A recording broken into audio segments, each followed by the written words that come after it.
historical interpreter here at the Mountain Gateway Museum, and I want to talk to y'all a little bit today about working at the loom, but about weaving and knitting in general. So come over here, let's learn a little bit about this.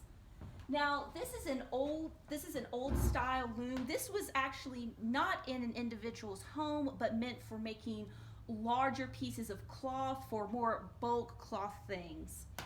But when you came to the loom, the first thing you wanted to do was to make sure this piece was tightened up. This is your finished product down here that's being wrapped around. You want to make sure that's tight.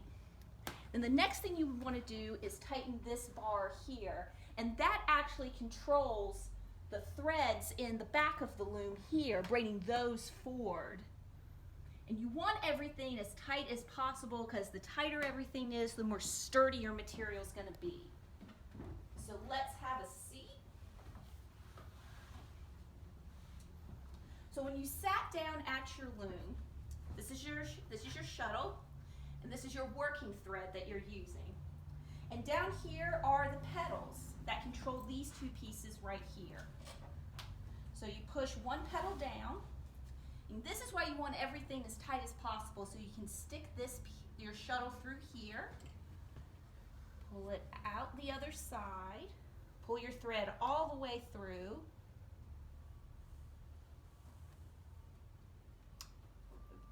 or you can go the wrong way with it. There you go. Let's see. All right, we got our thread all the way through. Then you take this bar right here, pull it forward, and this pushes that thread you just pushed down into the fabric here so that it's weaving in. And then you just keep repeating this process over and over until your project is done. Switch pedals.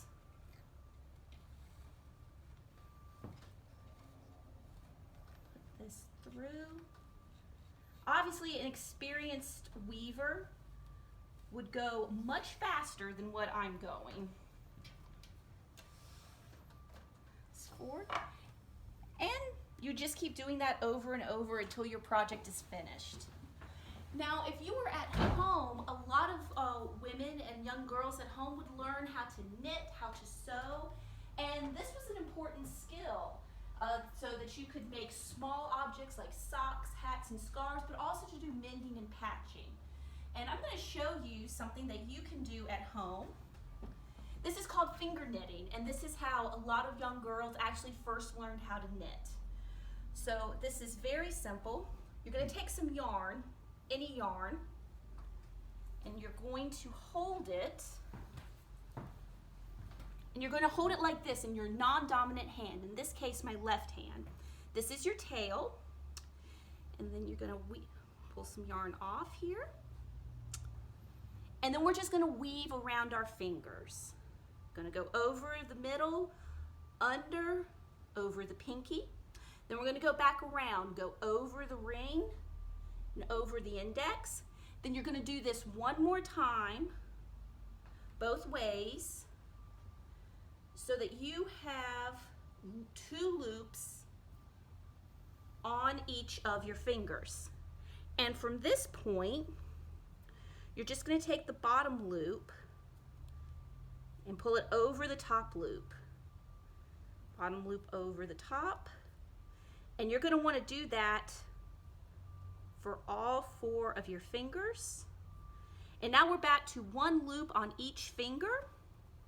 And then we just weave around again. And you keep doing that until you get a project that you want. This is one over here that I've started. So as you keep going, it's going to look something like this.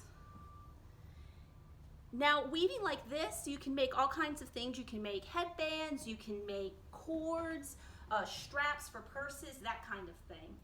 And the reason I have this pin here is if you're in the middle of a project, you just slide the loops off your fingers and you thread it through a pen, a pencil, stick, whatever you'd like to use.